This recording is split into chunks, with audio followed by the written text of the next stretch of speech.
Bonsoir à toutes et à toutes, tous et à toutes, pardon. Et aujourd'hui, on va parler de Shavuot. On est un peu en avance de Shavuot, et en particulier sur la coutume de manger dès l'étage. C'est ça qu'on va parler, qui est la source de ça, les raisons et les leçons qu'on peut apprendre de cette coutume. Et je vais commencer avec partager un passage dans l'Admour Zaken, dans Shulchan Aruch du Admour Zaken, qui parle justement de Shavuot. Dans l'Halachot, c'est là, tout à la fin de l'Halachot de Shavuot, donc Tav Tzadik Dalet, dans Shulchan Aruch Chaim. Donc c'est à la fin, après la suite des Hilchot Pesach, on a l'Halachot de Shavuot. L'Admour Zaken nous dit la chose suivante, c'est donc Tav Tzadik Dalet, 494, dans à la fin donc de Yud Dalet, il nous dit la chose suivante. Noagim b'chol hamekomot est une coutume universelle dans tous les endroits. L'echol machaleh chalav yom alev shel Shavuot, de manger du chalavit, des aliments de l'étage, b'yom alev shel Shavuot, le premier jour de Shavuot. Et ce premier jour de Shavuot, c'est important dans le sens où il y a deux choses ici, c'est le jour et le premier. Minag avotenu Torah, le minag de nos parents, c'est une Torah, c'est-à-dire c'est la halakha, qui a bête amim nemo alav. Il y a beaucoup de raisons qui ont été mentionnées sur cette idée. Et c'est justement ces arbet amim dont je voudrais mentionner quelques-uns. Pour ça, et ensuite on va parler de du deuxième point qui est mentionné ici, dans Tedvav, le fiche mitzvah lechol basar b'chol yom, étant donné que c'est une mitzvah de manger la viande b'chol yom tov, chaque yom tov, que Moshe Edber v'siman tav kuf chavtet, comme on va expliquer dans tav kuf chavtet à la chod yom tov, les ficha tzich les aer, shelo yavo lidisou basar b'chol. Donc il faut faire attention au mélange de lait et de viande, biasuk hakatu b'yodea, il faut bien suivre ce qui est mentionné dans Shulchan Aruch Yodea, qui sont la chod de basar b'chalav et comment, si quelqu'un a mangé la viande, ensuite le lait, etc., et dans le sens inverse, Siman Pechet peut-être, comment se comporter avec le lait et la viande ensemble, pas bien sûr dans les cuissons, la séparation, pas sur la même table, pas en même du pain, etc. Donc ça, c'est autre chose. Il y a ici des Chagav, la coutume de faire attention de ne pas faire du pain qui est halavé, qui est mentionné. Ça vient aussi de Shulchan Aruch, mais on va s'arrêter là pour l'instant, donc par rapport à ça. Donc c'est Amim Rabim que je voudrais mentionner. Et ce que le Rabbi nous dit, c'est que la raison pour laquelle Admour Azaken nous dit que c'était Amim Rabim, beaucoup de raisons, c'est qu'au cas où il y a une raison qui ne marche pas, ou qui ne plaît pas, ou qui n'est pas la coutume, eh bien, il y a d'autres raisons qui sont mentionnées aussi. Donc, comme ça, on couvre un peu tous les angles. Alors, juste faire un peu un passage de toutes ces raisons-là qui sont mentionnées. Il y en a qui sont dans les poskim, il y en a qui sont mentionnées dans d'autres endroits. Et juste un peu comme ça, il faut faire un peu le tour, si on peut dire, de toutes ces raisons. Alors, une des raisons qui nous est donnée, c'est c'est basé sur le pasuk en Shmot, où Hachem nous a dit, va Omar, et elle est très monnaie Mitzrayim, je vais vous faire monter de la pauvreté de l'Égypte, et l'Eretz Kanani Achiti Amori, donc vers la terre d'Israël, El Eretz Zavat Chala, vers la terre qui coule de lait et de miel. Donc, Shavuot, c'est déjà en direction d'Eretz Israël, puisque on est censé avancer dans cette direction-là, c'était le plan, il y a Matan Torah, ensuite Moshe revient avec les Luchot, et l'étape d'après, en tout cas le point de départ, ça aurait été rentrer en Israël. Et c'est aussi là donc l'aboutissement de la sortie d'Égypte.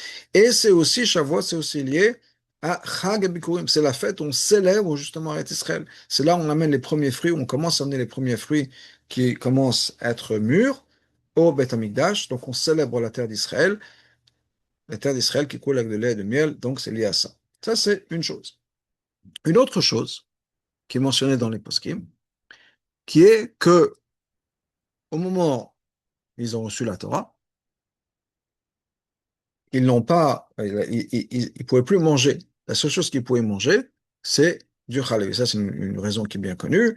Pourquoi? Parce que pour manger de la viande, il faut faire la shrita, il faut avoir des couteaux, que le couteau soit vérifié. Ensuite, il faut faire le nikur, c'est-à-dire enlever les veines de sang, enlever les graisses interdites. Ensuite, il faut saler la viande. Ensuite, il faut la cuisiner dans des ustensiles qui sont nouveaux, parce que les ustensiles qu'ils avaient avant n'étaient pas cachers. Et donc, on ne peut pas s'en servir. Et donc, c'était beaucoup plus facile de manger dès l'étage.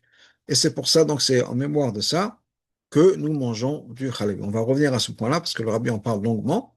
de cette idée, mais c'est une raison, je pense, qui est bien connue, qui est justement parce qu'ils n'avaient pas de la possibilité de manger de la viande, et donc on a mangé des laitages, et c'est pour ça qu'on mange, nous aussi, des laitages. Une autre raison, aussi ramenée par le Rabbi, dans les Sichot, qui est un passage dans Shir Hashirim, qui nous dit Dvash v'chalav tachat leshoner, du miel et du lait sous ta langue. Et c'est une référence à la Torah. Et on veut que la Torah soit aussi douce. C'est une introduction à la Torah. C'est d'ailleurs une des raisons pour laquelle il y a cette coutume que quand on fait l'Achnasat, la Cheder, ou le Aran Fernesh, quand un enfant commence à étudier, on fait ça, ça dépend des coutumes, etc., des communautés, mais on va entre autres faire en sorte que cet enfant, on lui fait un gâteau, on met du miel sur la page de Aleph Bet, mais l'idée c'est d'introduire la Torah de manière positive et douce. Et donc il y a ce plaisir de la Torah, et c'est pour ça qu'on parle, donc on a aussi cette référence-là, avec le lait, pardon, sous la langue, qui est, euh, qui est lié à ça. Et le Passouk nous dit, le passage dans Shir Hashem commence, donc chez Shir Hashem Perek Dalet, Yud Aleph, pardon, Nofet, Titofna, Sivotecha, Kala, Dvash, Chala ou Dvash, Tachil Shoner. Et, c'est-à-dire, il y a comment dire, la douceur qui coule de nos lèvres. Et Rachid nous dit, c'est quoi Titofna, Tasivatayich? C'est ta Torah, c'est les raisons de la Torah. Donc, les raisons de la Torah, c'est quelque chose qui est doux et qui est censé être doux, et c'est pour ça, donc, on va justement manger du laitage. Le kolbo, le kolbo, c'est un sefer comment dire, qui recueille d'Halachot. On ne sait pas exactement qui l'a écrit, mais c'est écrit au XVe siècle. Et il nous dit la chose suivante, que on a cette coutume justement de manger du lait, on a la coutume de manger du miel pendant Shavuot, parce que la Torah a été comparée au lait et au miel, comme c'est marqué dans le Shir Hashirim et dans le passage qu'on a vu avant. Dvash v'chalav tachat le du lait, du miel et du lait sous ta langue.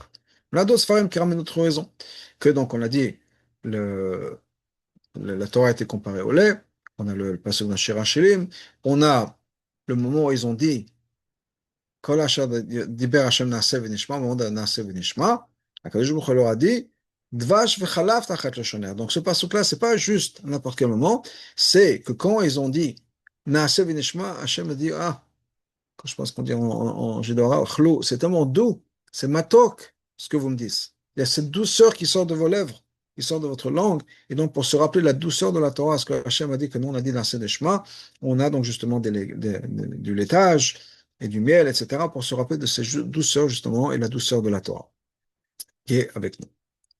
Il y a d'autres choses qui sont mentionnées. Par exemple, j'ai mentionné tout à l'heure que le fait que Shavuot, c'était Yom HaBikurim. Il y a une drachet très intéressante qui sont mentionnées. Le passage nous dit, B'yom HaBikurim, c'est dans la Midbar, dans Pinchas, ou B'yom HaBikurim, le jour des Bikurim, c'est-à-dire Shavuot, B'kafren mincha chadasha d'Hachem, quand vous allez amener une nouvelle offrande à Hachem, parce que Shavuot, on va amener une nouvelle offrande de farine. La première mincha, le premier sacrifice, la première offrande de mincha qu'on fait, c'est Shavuot, on en a parlé la semaine dernière. Quand on va faire ça, B'Shavuot, donc Shavuot, à la fête Kodesh Elachem, ce sera quelque chose qui est une fête, vous allez appeler sainte, comme la Chat Avodah de la façon de ne pas travailler. Mais le mot Chadasha Lachem Bishvatechem, donc les deux qui sont au milieu du Pasuk, Chadasha Lachem Bishvatechem, forment les initiales, les rachetevot, Chalav. Chet de Chadasha, Lamed de Lachem, et Bet Bishvatechem, c'est Chalav. C'est aussi une allusion liée à Shavuot sur cette idée de Chalav de lait.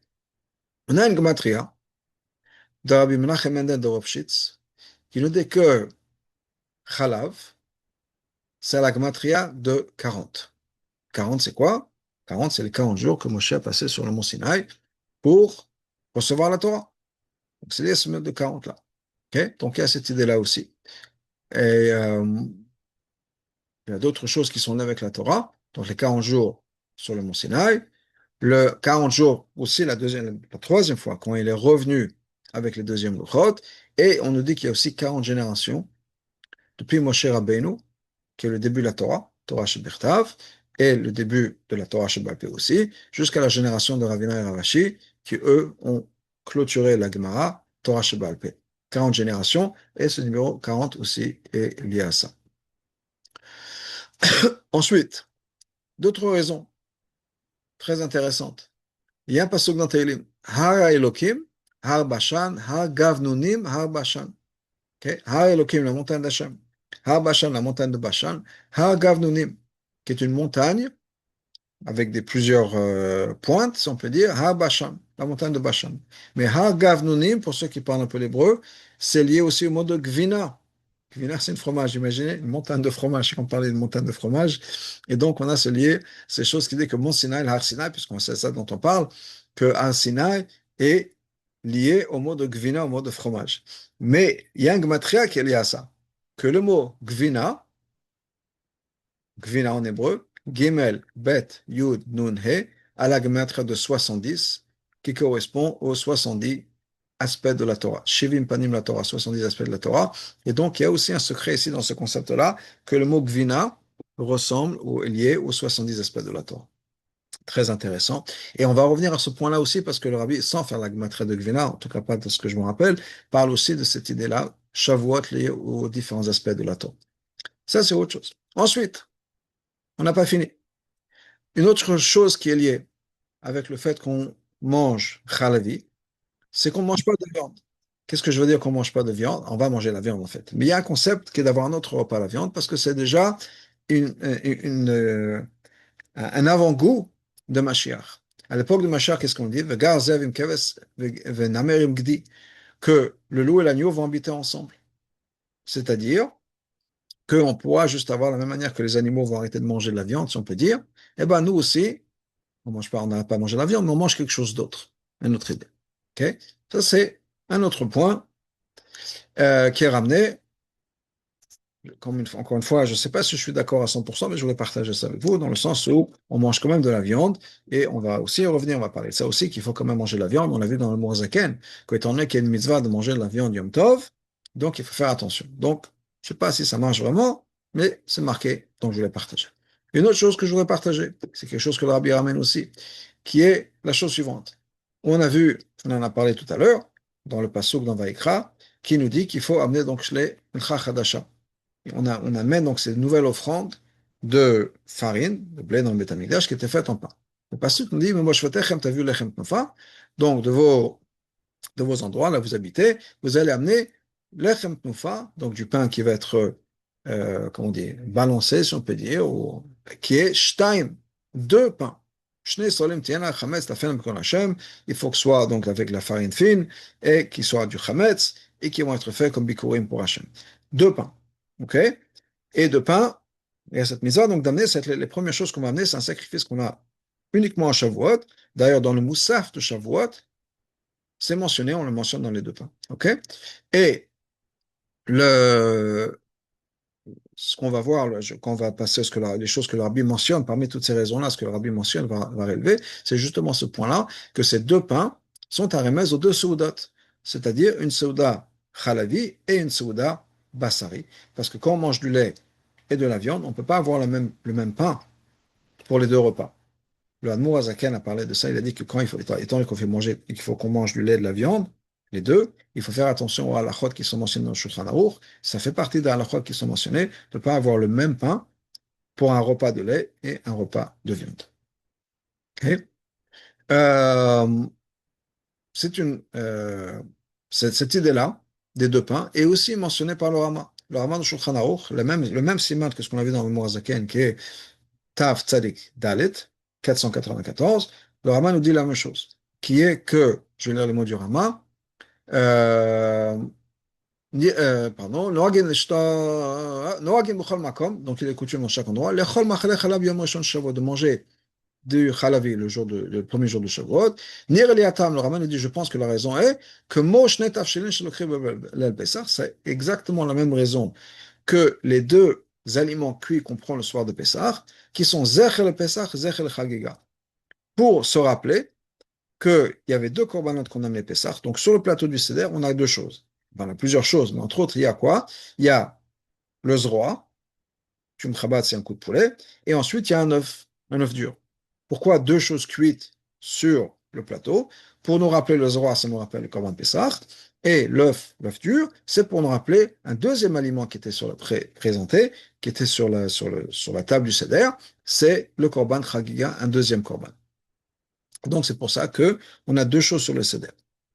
D'ailleurs, la raison pour laquelle c'est un œuf, on se dit que l'œuf c'est pour se rappeler du deuil, c'est devenu un œuf un peu plus tard, une fois qu'il y a eu le Choman. À l'époque du Beth Amikdash, c'était pas un œuf, c'était un autre korban. En tout cas, le Rama nous dit donc c'est la même chose. Donc, donc c'est la même chose. On va manger du chalab, du lait, et ensuite on va manger de la viande. Donc on est obligé d'avoir deux pains sur la table. Et la table, c'est makom ha-mizbeach. La table, c'est le mizbeach. Et je base donc c'est un rappel, c'est pour nous rappeler le shna alechem qui était offert le jour de Yom Kippur. Et, euh, la même chose, raison est ramenée ensuite, donc le Machatzit HaShekel ramène ça aussi. Et le Yalkut Shimoni nous donne une raison intéressante. Le Yalkut Shimoni nous dit la chose suivante. Le lait, on le garde dans des containers, dans des bouteilles qui sont faites de terre, en argile. Si on met du lait dans un conteneur en or, nous dit la Shimoni, il va très vite pourrir, il va très vite tourner. Et donc la même chose pour Shavuot. La Torah, comparée au lait, doit être dans une personne qui est humble, pas quelqu'un qui se prend pour de l'or. C'est une référence à une histoire dans la Gemara aussi, une histoire où la fille de l'empereur a demandé à Rabbi Shua ben Hanania pourquoi est-ce qu'il était si moche. Il était laid, c'est une personne qui physiquement avait l'air très laid. Et Rabbi Shua ben Hanania ne lui a pas répondu directement, mais Rabbi Shua ben Hanania lui a dit, dis-moi, toi tu es la fille de l'empereur, dans quelle sorte de conteneur est-ce que ton père l'empereur garde le vin? Eh bien, des cruches en argile. Comment? L'empereur de Rome, son vin dans des cruches en argile, le plus pauvre des pauvres à l'argile, lui, il devait mettre le vin dans de l'or, au moins dans l'argent. Alors, effectivement, elle a dit c'est une bonne idée. Donc, qu'est-ce qu'elle a fait? Elle a demandé à ce qu'on change le vin, qu'on verse le vin dans, qu'on transfère le vin dans de ces containers qui étaient en argile, dans ces cruches en argile, des amphores, dans des containers comment dire, d'argent. Bien sûr, le vin est tourné au vinaigre. Le père apprend ce qui s'est passé, il demande à ta fille, mais qu'est-ce qui t'a pris? Elle lui a raconté l'histoire, il dit, c'est pas ma faute, c'est Rabbi Shua ben Hanania qui m'a dit ça. Il lui a expliqué ce qu'il voulait dire, qu'en fait, il voulait faire passer un message, qu'elle a bien compris maintenant, qui est que quelque chose de précieux, des fois, la meilleure manière de le garder, c'est pas dans les trucs les plus beaux, les plus honorifiques, c'est dans des choses humbles. Et la Torah, c'est la même chose. Rabbi Shua ben Hanania, il dit, moi, effectivement, moi, je suis pas de l'argent, je suis pas de l'or, je suis de l'argile. Et c'est ça qui va préserver la fraîcheur des choses. Et Yalkut Shimoni donc nous dit c'est exactement pour ça que euh, qu'on mange du lait donc le jour de Shavuot. Alors pour résumer un peu tout ce qu'on a vu pour l'instant, qui est que il y a une allusion à la terre d'Israël, la terre de lait et de miel. On a le fait que maintenant qu'on a reçu la Torah, on n'avait pas toute la halachot de kashrut, oui, donc ils ne savaient pas. Donc, ils ont improvisé dans le sens de manger du lait. Ou bien, au contraire, c'est qu'ils avaient compris maintenant que leur kélim n'était plus cachère et qu'ils n'avaient pas la possibilité de faire la shrita, etc. Donc, ils ont mangé du lait. Ensuite, ou bien le fait que la viande qu'ils avaient créée, qu'ils avaient mis de côté, qu'ils avaient préparée pour Shabbat était plus cachère parce qu'ils l'avaient fait avant qu'ils étaient juifs, avant de recevoir la Torah. Donc, tout ça lié à Matan Torah. Ensuite, on a cette idée de la douceur du lait et du miel, comme la Torah. Il y a l'idée que le Hadash, on avait vu que comment ça s'appelle? Les deux Hadasha, Hachem, c'était donc Halav, c'est les Rachetevot, qui est une allusion, donc le jour du Bikurim, on amène du pain, on amène cette Mitra Hadasha, qui est une allusion au lait. On a l'idée que le Chalav, c'est la Gematra de 40, qui est une allusion à Arsinaï, 40 jours que Moshe a passé sur Arsinaï et d'autres choses.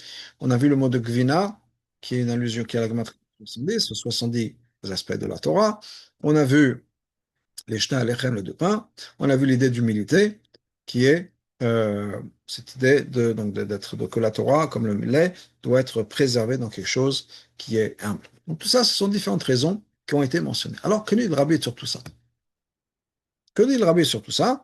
Et quelles sont les leçons que le rabbi apprend? Parce que pour le rabbi, il y a toujours une leçon à apprendre. Et ensuite, on va parler un peu au niveau pratique, qu'est-ce qu'on fait concrètement. Alors, le rabbi parle de plusieurs choses.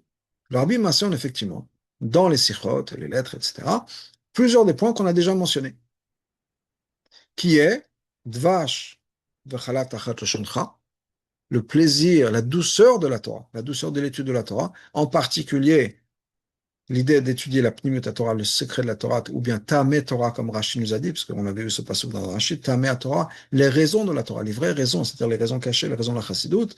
On a aussi, bien sûr, tout ce qui est lié aux lois de Shrita et de Shabbat, c'est-à-dire, la Torah a été donnée Shabbat. Donc maintenant que le peuple juif reçoit la Torah, il reçoit aussi les lois de Shrita. On ne peut pas faire la Shrita Shabbat. Et donc, ils ne pouvaient pas faire de la viande cachère, donc ils étaient obligés de manger du halal. Maintenant, c'est vrai qu'il y a cette raison qui a été donnée. Maintenant, et une autre chose que le rabbi rajoute, c'est qu'avant le Matan Torah, il n'y avait pas de shrita. Donc la shrita qu'ils avaient fait avant le Matan Torah, même s'ils l'avaient fait comme il fallait, c'était pas nécessairement bon pour après Matan Torah. Ensuite, on a une autre idée, qui est cette séparation entre le lait et la viande. C'est-à-dire, maintenant qu'on a du lait, et qu'on a de la viande, ou bien qu'on avait mangé de la viande, donc on aurait pu manger de la viande, etc., on va respecter certaines halachot, certaines lois. Donc, on va en parler un peu plus tard, mais on a déjà mentionné qu'il faut faire attention à certaines choses. Ça met l'accent sur quelque chose de très important, le dit le rabbi. Nous respectons les règles et les lois de la cacheroute. À l'opposé, ou en contraste, avec les malachim qui sont venus voir Avram Avinu. Avram Avinu leur a proposé du lait et de la viande, et si on lit le passage comme ça, les malachim ont mangé le lait et la viande ensemble. Nous, on n'est pas comme ça. Nous, on fait attention et on va séparer les deux. On sépare le lait et la viande. Et une autre raison que le rabbi mentionne, c'est le shtar lechem, comme on a vu. Il y a deux repas, un repas de viande, un repas de lait, ou dans le sens inverse, un repas de lait, un repas de viande. Et donc, on garde deux pains séparés. Et donc, c'est pour nous rappeler aussi le Beth Amikdash, pour nous rappeler le Korban de Shavuot, etc. Et il y a deux points importants que le rabbi sort de tout ça. Premièrement, je vous ai donné toute une liste de raisons. L'Admour Hazaken nous dit, l'Admour Hazaken était Ta'amim Rabim.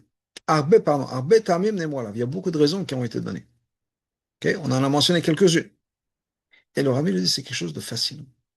De fascinant de voir que quoi? Le jour où on célèbre le don de la Torah, qu'est-ce qu'on va mentionner? Les différentes facettes de la Torah. On parlait tout à l'heure de Gvinar, le fait que le fromage est 70. C'est différentes facettes de la Torah.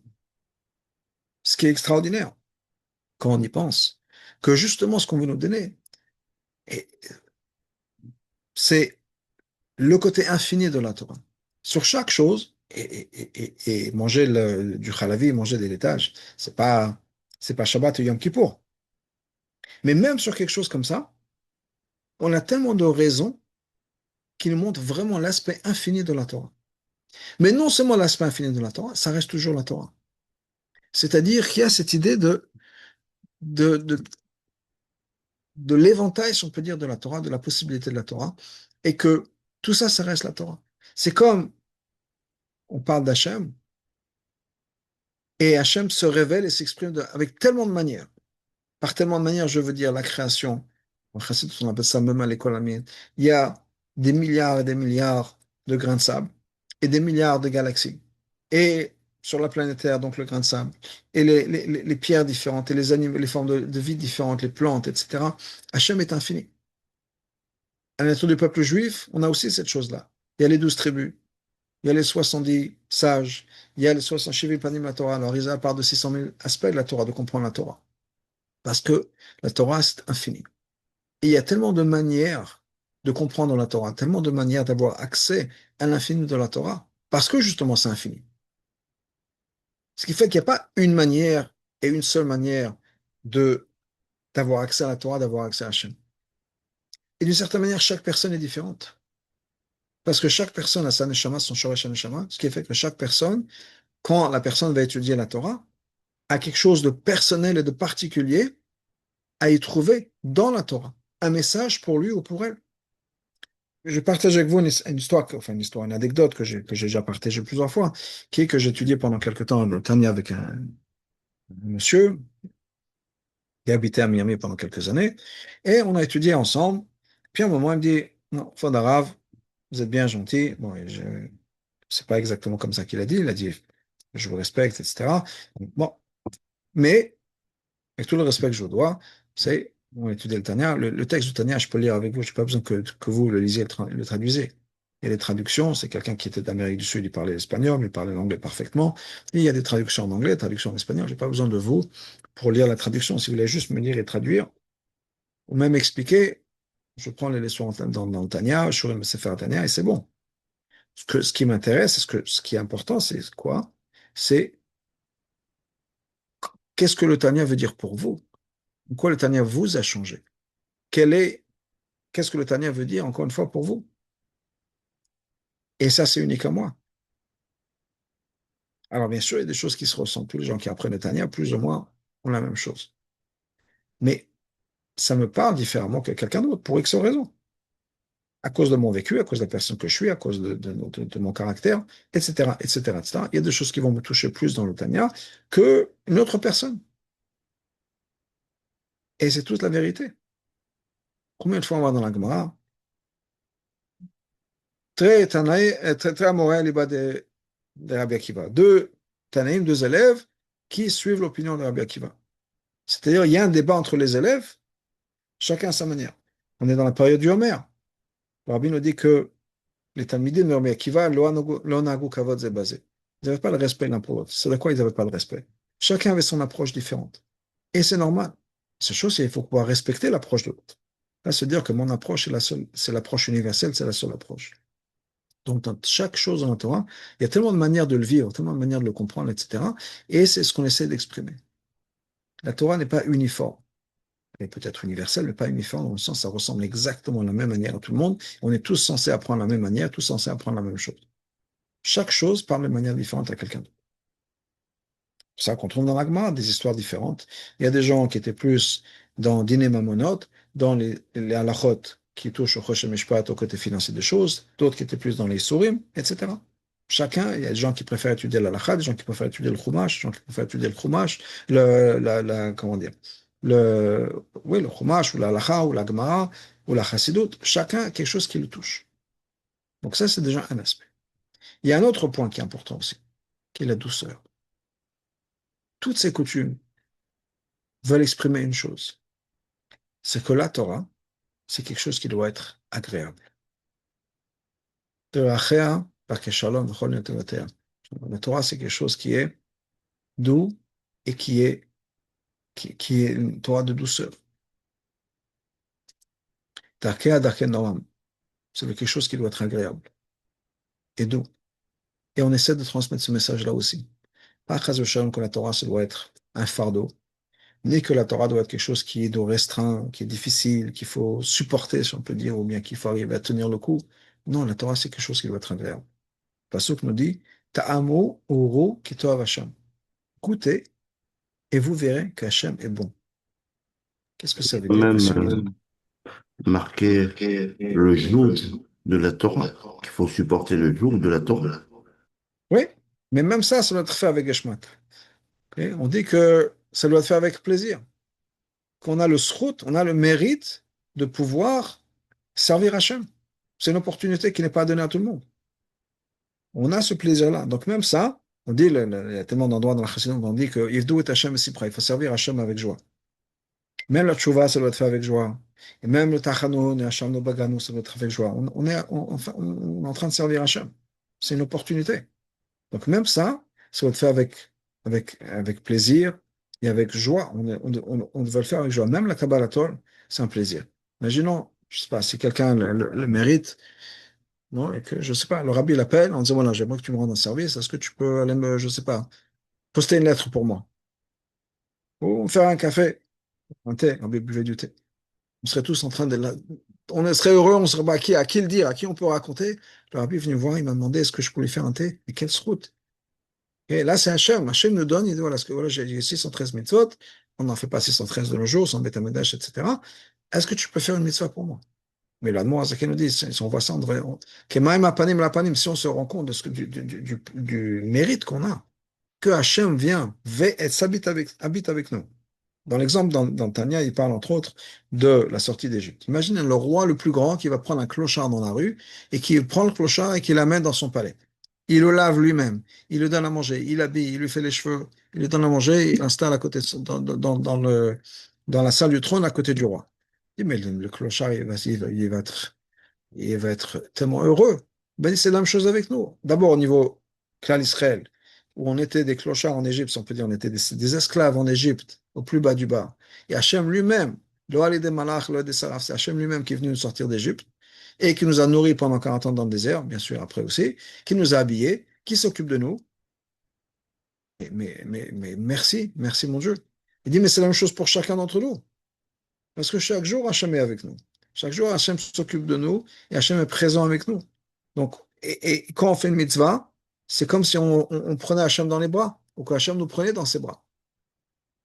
Donc, même ça devrait être fait avec une joie extraordinaire et avec un plaisir extraordinaire. Et même la Kabbalah, même le fait qu'on doit accepter les mitzvot, etc. J'ai entendu un machal hier du Rav Simon Jacobson. Il disait la chose suivante. Il disait que, imaginons que quelqu'un, donc on lui avait posé la question, que quelqu'un, il dit, est-ce que le judaïsme, c'est pas trop restrictif, c'est lourd à porter, il y a tellement de règles, etc. Il dit, voilà, je te donne un exemple.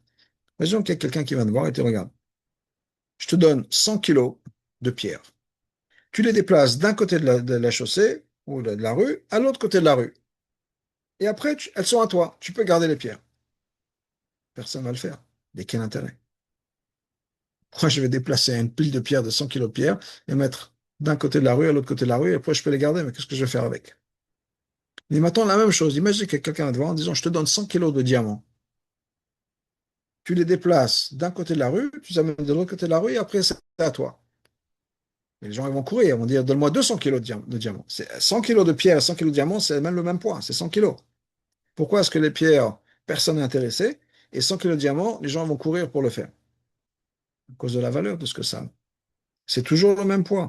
C'est toujours la même difficulté à transporter 100 kilos. Mais un, c'est un travail qui ne sert à rien, si on peut dire, et l'autre, c'est un travail de joie. C'est une opportunité, c'est une joie, etc. Donc c'est comme ça qu'il faut aussi voir la Torah, et certainement la transmettre à la génération d'après, à nos enfants, nos élèves, qui voient la Torah comme une opportunité, pas comme un poids. Malheureusement, des fois, c'est comme ça que les enfants le voient. La Torah, c'est un poids. C'est compliqué, c'est difficile, c'est dur, il y a toujours des règles, il y a toujours des choses, etc. C'est, c'est, on n'en peut plus. On étouffe tellement de choses il y a à faire. C'est le contraire. C'est une opportunité de faire ça. Je dis souvent que personne ne se marie pour pouvoir faire sortir les poubelles. Malgré cela, quand on est marié, qui s'occupe de la poubelle peut être des fois avoir un impact important. Oui, si le mari est censé le faire et qu'il ne le fait pas, ou bien c'est la femme qui est censée le faire et qu'elle ne le fait pas, et on se dispute, on se fâche sur ça. Ouais, t'as pas sorti la poubelle, tu t'es pas occupé, etc. Personne ne se marie pour ça. Mais une fois qu'on est marié, une fois qu'on est dans cette relation, les petits trucs de tous les jours, je t'ai préparé un café, je t'ai acheté des fleurs, j'ai sorti la poubelle, j'ai fait la lessive, tout ça, ce sont des choses qui ont leur valeur. Pas nécessairement de manière intrinsèque. Sortir la poubelle, de lui-même, c'est pas quelque chose d'extraordinaire. Mais quand il s'agit de Trumat Hadashen, quand il s'agit de sortir la poubelle au Beth Amikdash, il fallait faire une loterie. Il fallait faire un tirage au sort parce que tous les Kohanim voulaient le faire. Un srout, un mérite de pouvoir sortir les poubelles du Beth Amikdash, faire le nettoyage du Beth Amikdash.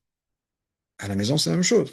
Donc la même chose par rapport aux mitzvot, dans le sens où chaque chose maintenant, étant donné que c'est dans un contexte sain, chaque chose est une opportunité, chaque chose est vraiment un srout, et il faut le voir tel quel. Et ça, c'est le message qu'on a besoin de faire passer, qui est la douceur de la Torah. Et c'est le message de Chalavi. Et je pense que il y a beaucoup de gens qui ont fait ça.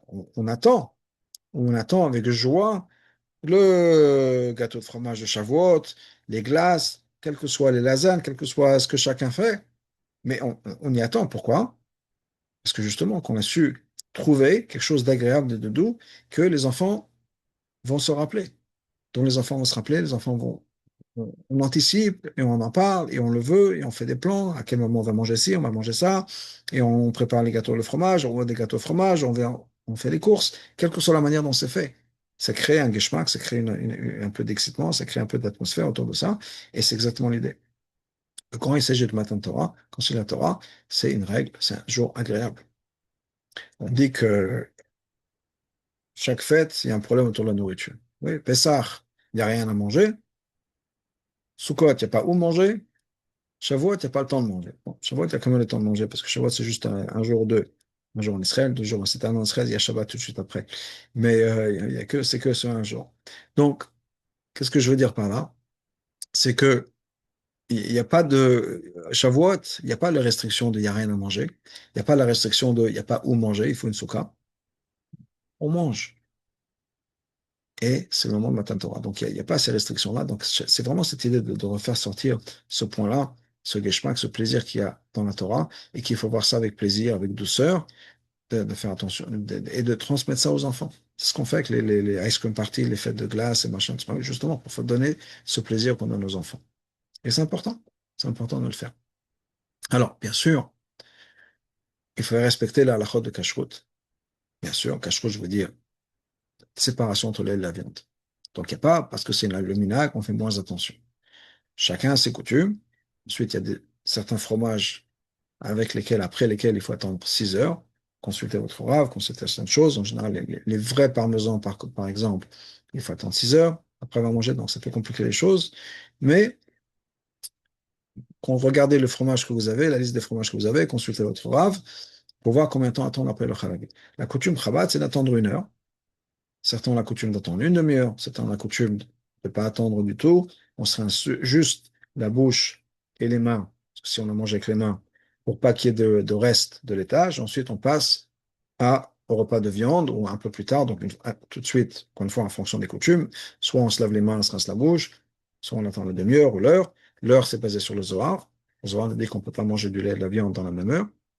Donc, on attend 1 heure et il faut faire attention à ça.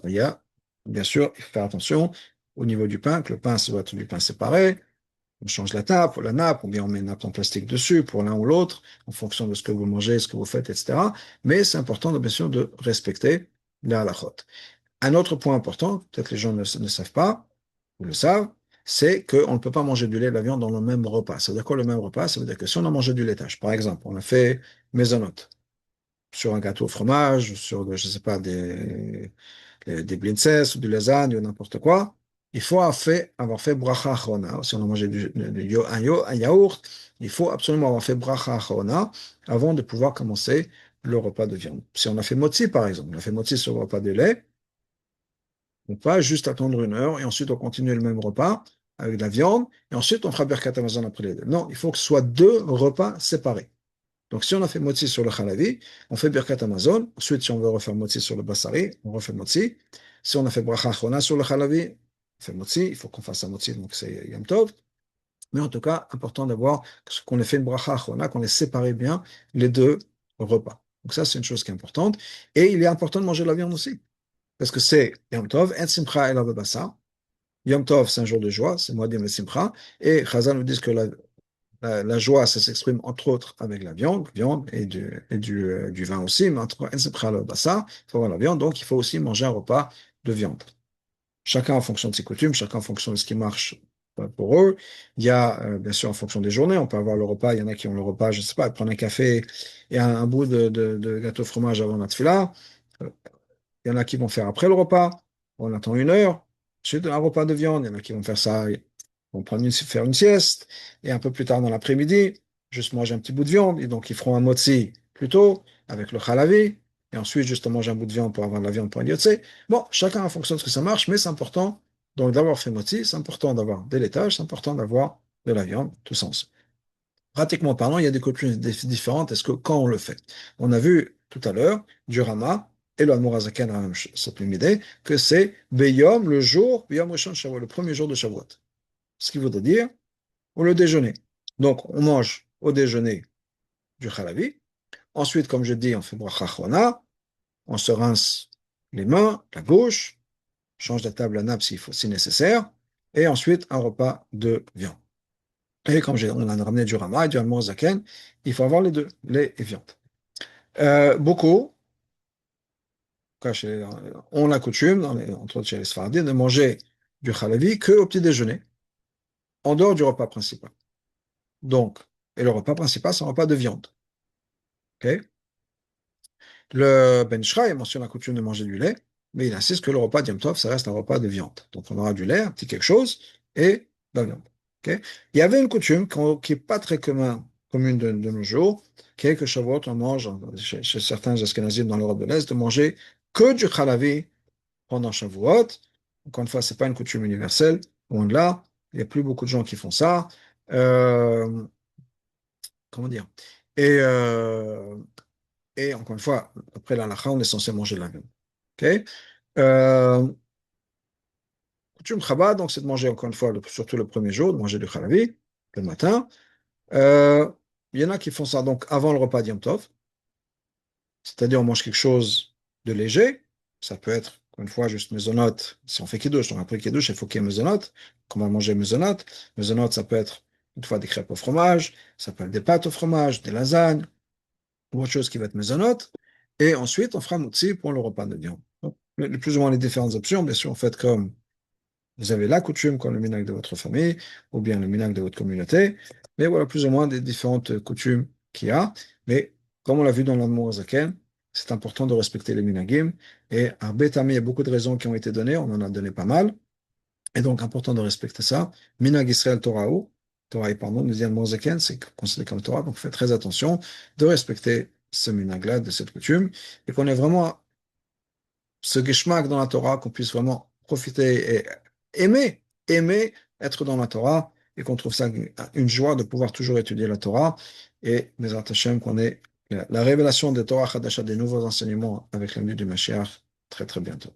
Et j'en profite pour souhaiter à tout le monde, Kabbalah Torah, Besimcha Bepniut, de recevoir la Torah avec joie et de manière Amen. intime. Amen. Ouais, ouais,